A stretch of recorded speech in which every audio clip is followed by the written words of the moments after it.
So where is another week gone? Blimey, we're Thursday already, the 3rd of December. Wow, everything is flying by. There's me thinking I'd be a lot quieter, but the end is in sight, even though we've got a huge amount of work at the workshop to do. All the urgent things are as good as done. I've still got queen excluders to clean, but they can be done anytime because that's a nice warm job as well. But the job that was the most miserable, cleaning feeders, is finally finished this morning. I think I've washed 145 up with the little round top feeders we use. But I really like them. I do know other people have reservations. They can build a bit of comb in them. They're not perfect. They do need filling up maybe twice, but when you're dealing with mini plus nucs, for us that works great. So speaking of nucs, I've been through my main nucleus colonies that are my overwintering stock, and they are a little bit lighter than I wanted. The reason being that I think probably similar to a lot of people have had in Northern Europe this year, where we've had very warm temperatures, and I think the bees have been flying like they do in the spring, but in reverse. They've been burning a lot of sugar when they should have been really shut down because they haven't been bringing it back in. So what I'm doing about that is I'm not going to feed candy. I do have a little bit of apifonda, and I'll show you some here. This is a standard 2.5 kilo block of the apifonda you can buy in France. It's good stuff.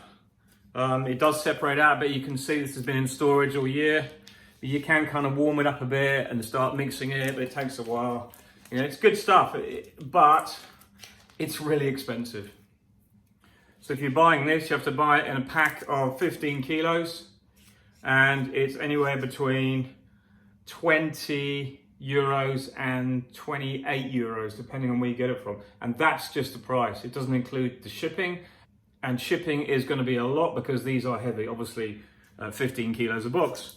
So I'm going up to the beekeeping shop in a few weeks, and I'll see what price they do it at, the one we use, La Rouge Apiculture, but more so to just compare, because what I'm going to do is I'm going to make up today some dry sugar blocks with this supermarket sugar we have, 99 cents a bag. So in UK prices, that will probably be about, at the current rate, about 95, 85 pence, something like that. I haven't really got the latest rates, but it's slightly under £1 a bag, which is probably a little bit pricey, but it's still better for us over here. So the thing I like about making dry sugar mix is the bees seem to really love it. You can make as much or as little as you want relatively easily. And I'm going to read out the recipe. It's Mike Waite's recipe on his website. It's the same as many other dry powder mixes. What I like about it as well is it seems to absorb a bit of moisture from the colony over the winter. And if you've got a colony, to me, that you thought you had up to weight and is starting to lose a bit of weight early in December, you're thinking, you know, I'm a bit disappointed, but at least I can add this at relatively cheap costs. The apifonda is great, but I just find that it's, you know, it's just too expensive for what it is. And I believe this is better because it doesn't absorb much heat from that cluster. And if you put a big slab of this on top, this is like really, you know, this is like your 2.5 kilos of thick candy that's going to absorb heat from above that cluster. And I don't like that. I know it does warm up eventually, and I know when you get a really good cluster, they will demolish it pretty quick. They'll make a hole in the middle. I like to put it on that way down, and you'll see a little hole here, and suddenly it's gone. But they do the same with the dry sugar mix, and it seems to do even better. So I'll tell you what I do and how I make these. Pretty simple stuff. So the recipe I'm going to use, as I said, is Mike Waite's. It's from the Bee Man's website. It's very simple. It's 5 kilos of white sugar, cane sugar in bags, added with 250 ml of apple cider vinegar. This is organic. In France, organic is basically means bio, and we get this AB, Agri Bio sign on it, which is like the hallmark of all organic produce. And also I'm going to add half a teaspoon per mix of citric acid. So what I'm actually doing is I'm doing a double mix. I'm mixing up 10 kilos because it's just easier for me. I'm going to put it straight in this bucket and then stir and stir and stir. And I'm going to put it into these. These are the like little molds I have that I'll just pour the sugar in and pack it in, and I'm going to let it dry. The great thing is it does go rock solid and dries out, and in this house where I am, we've got underfloor heating, and it's like toasty warm in the morning. So all I need to do is put these out, and they'll probably dry in 2 or 3 days. My kids hate it because all they can smell is apple cider vinegar for about 3 days, but it doesn't last long, and it works really well. And they do dry really hard like concrete. Then you just tap them out the packs and put them in on top of your hives. So let's mix this up.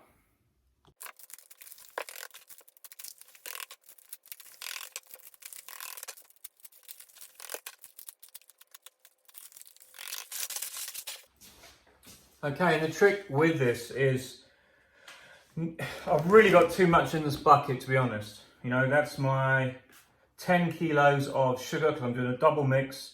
I've got to put in it was half a teaspoon of citric acid, so I'm going to put a whole teaspoon in.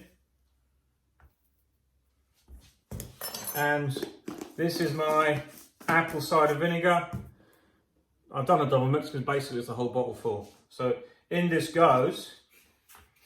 And I'm going to try and mix it around as it goes in. But this is what takes the time. As I said, I've almost put too much in this box, in this bucket, because what you need to do is you need to get right down into the bottom of the box. And immediately you think, wow, that's going to be not enough. But you just keep mixing and mixing and mixing, and eventually what happens is the sugar gets wetted up by the apple cider vinegar, but very, very lightly. And then it goes rock solid, and there's the smell, that lovely smell of apple cider vinegar. What I'm going to do is I'm going to get another bucket in a minute, or a bowl, and tip some of this out, and then just juggle it around, because otherwise it's going to be virtually impossible to mix this up properly. You kind of get the idea. You've got to mix this really, it doesn't take, it matter if it takes half an hour, but obviously it would have been easier for me to make up a 5 kilo mix. But it doesn't matter, this will all mix up fine. I'm going to tip some into a big bowl. This is just going to take the weight off the amount in here, and then I can add some more or less in after.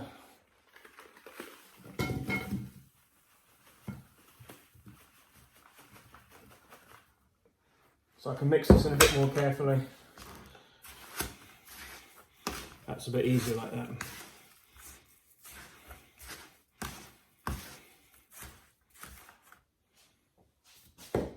It just takes a bit of time. You really have to mix this completely so that all the apple cider vinegar is completely distributed amongst the whole lot. And it will all become the same consistency then. And you'll be able to, like, compact it. You see it's just starting to go there in places now. You can use your hands if you want. Just keep it in the bucket though, because if you get the spill, it goes everywhere. You can use a cement mixer if you want for this. That works really well. If you're mixing up a big amount. The best way to dry this though is to put it in the oven about 35-40 degrees on the lowest setting in the oven and leave it for 24 hours. But I don't want to do that, to be honest, because we're going to be using our oven later. And I've got a free floor here that's warmed. Works just fine for me.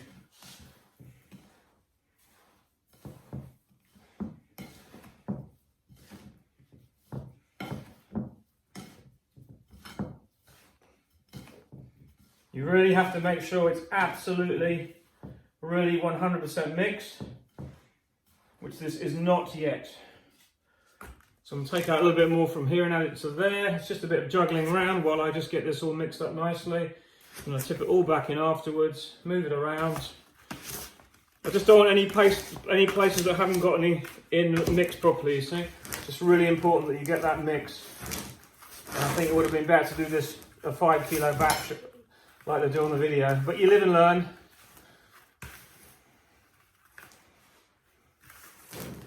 So I'll come back in a minute when this is all mixed up and I'll put it into these pots. So I've just spent a good 10 minutes mixing this up, and now you can see this consistency. It's it will mold. You can see it's like, it's wet now, but not, it's loose, but it still holds the shape. And that's what it should be like. You can break it. This is what you call a dry sugar mix. And if you want to put in, if you go onto Google or any beekeeping, like internet, whatever it is, you put in sugar boards. There's also a lot of people, I've done a lot of good work on sugar boards, and they all work in a similar way, and they all seem to draw out the moisture from the hive over the winter. And as that happens, the sugar gets a little bit moister, and the bees seem to be able to access this sugar. They can get it anyway, but it helps them kind of with the take up, and as I say, just keeps that colony a bit drier and stops any humidity forming. I really like this idea because it means you're not really having to be spending a fortune all at once on candy. The problem is with candy is usually you have to buy it in a lump sum, and you're talking a couple of $100 that you don't really want to be spending. Sometimes you don't use it all.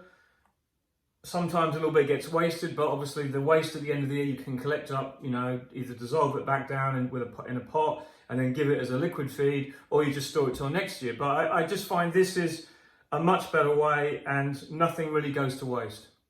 So what I'm going to do now is just put these, I'm just going to spoon this out into these containers and see how we go with that.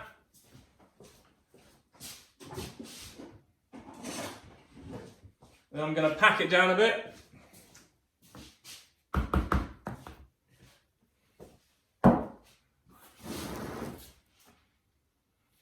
I actually am going for slightly deeper blocks this time rather than really shallow blocks, because I find the deeper ones hold themselves better, if that makes sense. They kind of hold their shape better, and the depth is better. I don't really like wide blocks, but also because I've got polystyrene eeks on the top of these colonies that will take a smaller block rather than a wide block. This is what I prefer. And already I'm getting that really strong smell of apple cider vinegar. I'm going to have enough here for probably, I've got some more containers. I'm going to be able to make maybe 20 blocks up with this, which is great. And if I have to make some more up, it's no big deal. It's not that expensive.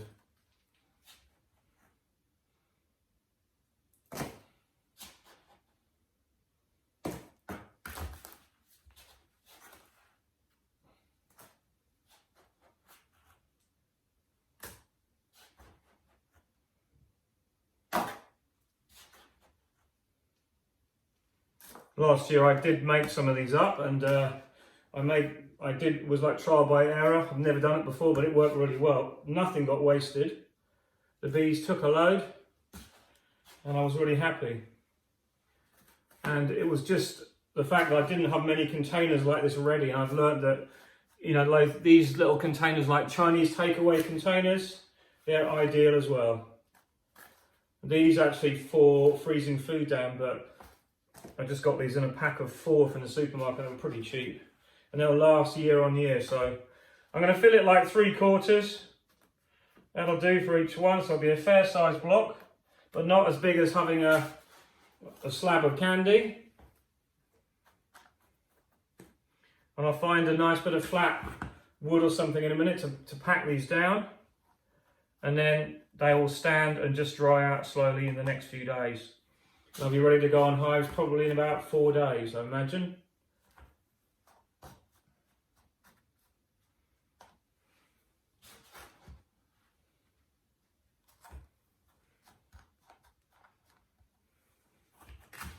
Just takes a bit of time, but hey, we got that over the winter. Wouldn't want to be doing this in the spring and summer.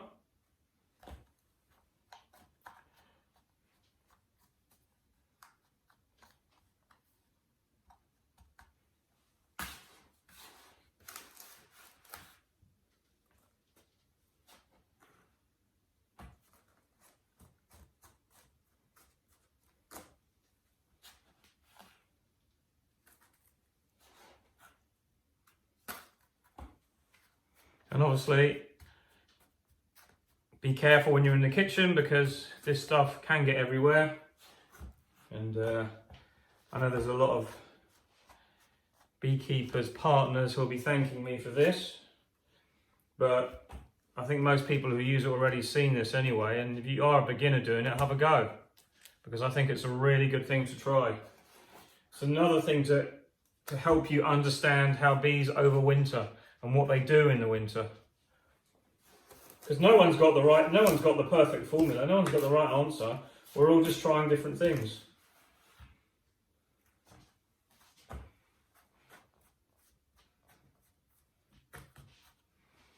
So I'm going to find a couple more containers in a minute, but I'm first going to pack these down and then get them to dry. And that'll be this lot done, and maybe I'll get organised to do another block next week. The whole idea is even though it's going to take a bit of time, I'm all the time assessing each colony as I go past my nuke yard, popping in to see what the weights are. And if I do think I need to add this, I've got it ready.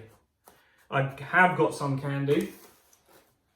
I have got a little bit of Apifonda from last year, but I'll use the two and see how they do with it. I mean, every year, as I said, is different, it seems, you know. Sometimes they take a lot, but this year I feel they probably will take it down well because I know that some of the colonies are a little bit on the dry side, on the light side, which I do not want in December.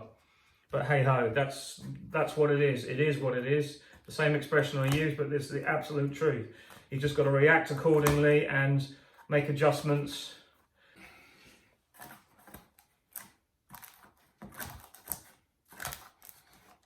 You really need to pack it in nicely, and then that will dry really solid like a concrete block, and it'll just fall out when I turn it upside down. So I might have made these a little bit thick, but I want to try these thick first. So it gives the bees a real dose of it, you know, they really can get stuck into it. It's not like it's a thin little galette or little cake. I want it to be really a good lump of it, and see how that does over the winter. And obviously the ones that are light get this first, and the ones that get lighter, I'll have another round of this in a few weeks. There won't be many, but that's at the moment. So the other day when I took the feeders off, which was 3 days ago, there was a few. So I want to have everything ready as they start to get lighter. But we've got oxalic acid treatment to start next week. I'm hoping we get a calm spell. I'm straight onto that, and then that'll be great. Good. That'll dry it pretty well. So I'm just going to set these down on the floor, put something over them so the cats don't do anything nasty in them, because I can just imagine they'll love to do that because of the smell of the apple cider vinegar. Got a little bit more here to use up, but they'll be dry pretty quick, and then I can get those onto the hives as and when they're needed. But I'm going to make a second batch. It just covers me and gives me plenty of room for maneuver. That's what it's all about. It's all about preparation. We're cleaning up from the summer still, but we're also starting the autumn and winter preparation if we need it. So this will never be wasted. It'll all get used up. So that's all for now, and I'll be back in touch. Take care. Bye for now.